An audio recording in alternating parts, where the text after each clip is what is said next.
sa lahat ng mga biyaya na ipinagkaloob ng Allah subhanahu wa ta'ala sa atin, na nakasama tayo dito sa mga ating pag-uumra na ito. Nawa yung mga aralin na narinig natin tungkol sa pag-uumra kanina ay sana ay may sagawa natin yun. Hindi lang kung ano yung narinig natin tapos ay parang nakalimutan na natin. Dahil walang silbi ang kaalaman at narinig natin kung hindi rin natin ito may isa sa buhay at hindi natin may isa sa kilos. Ngayon ay magbabanggit ako sa inyo ng isa sa mga aralin na kung bakit ang pag-aayuno ay pinadali sa atin ng Allah subhanahu wa ta'ala. Alam natin sa Islam na ang lahat ng pag-uutos ng Allah subhanahu wa ta'ala ay makakabuti sa atin. Hindi ito makadadagdag sa kapangyarihan ng Allah. Sambahin natin siya o hindi, mananatili siya na pinupuri at niluluwalhati. Wama min shay'in illa yusabbihu bihamdi walakin la tafqahuna tasbihahu. Siya ang Allah ay nananatili na pinupuri at niluluwalhati ng lahat ng kanyang mga nilikha dito sa sanlibutan na ito. Kung bakit natin siya pinupuri, niluluwalhati, sinasamba, dahil ito ay para sa ating sariling kapakanan, para sa ating sariling kabutihan, para mailigtas tayo. So ang lahat ng mga pag-utos ng Allah ay para ito sa ating sariling kapakanan bilang habag at awan ng Allah subhanahu wa ta'ala sa atin sa araw ng paghukom. Pero batid nyo ba kung bakit napadali ang pag-aayuno sa atin? Kasi nung una, ang pag-aayuno ay ipinagbabawal doon sa una na maabutan ka ng nakatulog ka. Halimbawa, para mas madali, no? Para hindi natin kung ikaw ay nag-aayuno sa araw na yon, tapos dumating na yung pwedeng mag-break kayo ng fast, abang inaantay mo, ang problema nakatulog ka. So kung nakatulog ka sa oras na yon, pag ginising ka ng asawa mo o pamilya mo, hindi na pwede na ikaw ay i-break mo ang fasting mo. Kasi ang kaparusahan noon ay bakit ka nakatulog. Subhanallah. Ginan so ka pamuasa guni. Siko dapan pagalabuga wallah subhanahu wa ta'ala gyud aya kapamuasa.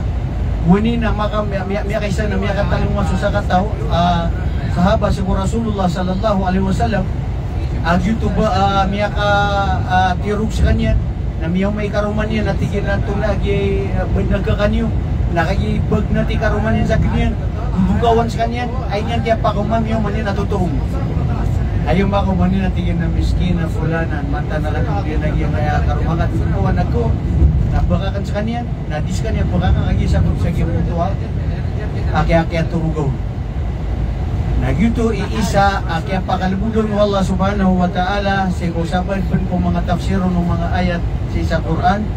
Uhilla lakum laylatas siyami rafatu ila nisaikum hunna libasul lakum wa antum libasul lahun ila akhiril hadil aya. Taman si sagyong kutua kiniturun si sagyong kutua oras akan kasi ko kapamuasa nagigira ko nakakira nga kabad nakapagurasa na ipagkara nga, taman si sakay liya nga sa dito khaytul abyadu minal khaytil aswadi minal fajr. Naruto, madidiya nga si saging utawra sa kapagiliw. Koreano to na piyakalbudid o Allah subhanahu wa ta'ala amin ito rung kunabitan wa Muhammad sallallahu alaihi wasallam agyang nga iya kapamuasa kung bulan na Ramadan na miyada agyang uto abas na turog nga na di ka makapumuasa ka aya ka puasa nga na may ko isa amay ko mapitak man ayun yung ko. So iman to na miya kapepeka turog nga pan natin na problema. Adong pa na masa aso karo mga nadingat mabsimog sa saulan. Siya sagyuta ka pamuasa nga. Nada, miya daw to kagyuta ikinituro nagyang mo to ayat at wallahu lalakum laylatas siyam. Iman to na miya tang sugagawi aga pa kay napugubay niyo sa mga karuman. So piya kalbudan pinadali sa atin ng Allah subhanahu wa ta'ala ang pag-aayuno sa buwan ng Ramadan nasawi ang palad. Meron pang mga kamusliman ngayon na hindi pa rin nag-aayuno at hindi sila sabik na sabik sa pag-aayuno na dumating ang Ramadan, samantalang ito ay napakamalaking biyaya ito sa lahat sa atin. So paminta ko Allah, agya ko sa tuma, agyang gai mi aluitano, ami pantagsi sa agyang gai bulan na Ramadan. Agyang gai bulan na Ramadan, agya pakatalimuman yan, na titug na iya miya kalalar katano alimu wallah subhanahu wa ta'ala. Agya na yang niteron sa gitwa inakan at tigakan alhamdulillah inisampay kasi nagid na kapkara sa itano sa ditano di kapagumra kapnegadi uli na ladi nga di kanggal baka nga kung simbag wallah na naman kaya imbalas wala sa giyang kaya bulan na Ramadan na si ko mga tao kung kapagumrayran na lagid buko hajj taadilu hajja na isa riwaya na ang magiging kasama mo bro pag ikaw ay tinanggap ng Allah ang pag-aayo ang pag-uumra mo sa Ramadan, kasama mo si Propeta Muhammad sallallahu alaihi wasallam na parang kasama mo siya na ang kanyang gantimpalayang pag-hajj. So subhanallah, napakadali ito sa atin, napakamapalad natin na binigyan tayo ng oportunidad, kasama tayo sa mga binigyan ng Allah ng lakas at tawfiq na makapag-umra ngayon.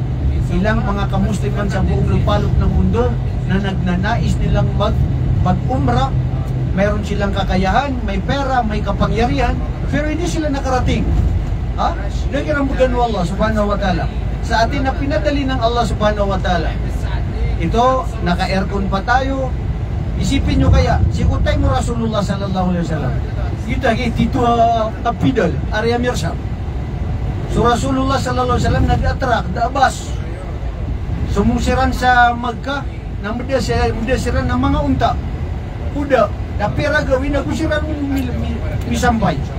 Nasa katanong na benar kawawatanan kasi tanong sa riyan na YouTube tanong si na pamakinig tanong sa mga wasiat, itanong di makandi kasi ko Allah, ito giyatiron wala si sa Quran, wa in ta'uddu ni'matallahi la tuhsuha. O pamabu ka pamagitungan nyo sa mga limor kanu Allah na mata na dinyo di mapamagito.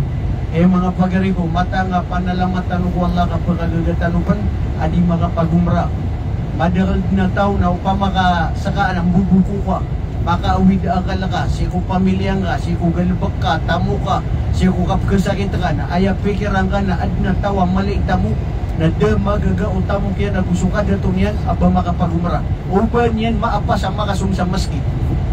Nasa pero na ayat titu amya kali isa pa na limur katano Allah nagyang kaya as-sihhatu wal farag ni'matani makunun fihinna kathirun minan nas as-sihhatu wal farag. Dalawang uri ng mga biyaya ng Allah subhanahu wa ta'ala na hindi napapansin ng karamihan kung gaano ito kaimportante sa kanila ay ang magandang pangangatawan ng isang tao at ang mga oras na naging pabaya siya. Subhanallah. Isipin nyo yun. Alam natin yan kung sino may mga nararamdaman, kung sino yung may mga sakit ngayon. Subhanallah. At nakikita natin na gusto natin gawin ng isang bagay, hindi natin magawa dahil mayroon tayong karamdaman. At yun nga, huwag natin tignan yung iba, tignan natin mismo ang sarili natin at bakalaan tano so kapudi tano kapfunalamat tano si Allah subhanahu wa ta'ala si kung mga limu yan o pa makabatalog bilanga na didikitong agyang gaida mga bilangan si sagyang gai ang mga limur katano Allah subhanahu wa ta'ala ay ang malanagyang gaya bulan na Ramadan agugyang gaya kapakapagumratano pangintano wala rilaan tano niyan tarimaan yan so mga umratan o mga pipiagal baktan Allahumma amin Allahumma amin.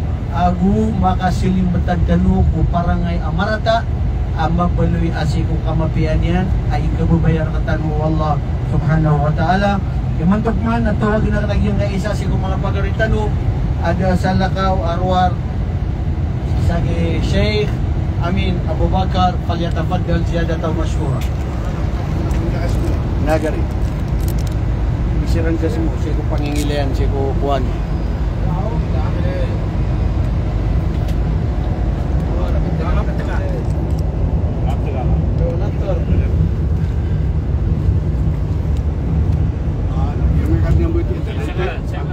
Kanang buti ang tadi, jadi buti ako po.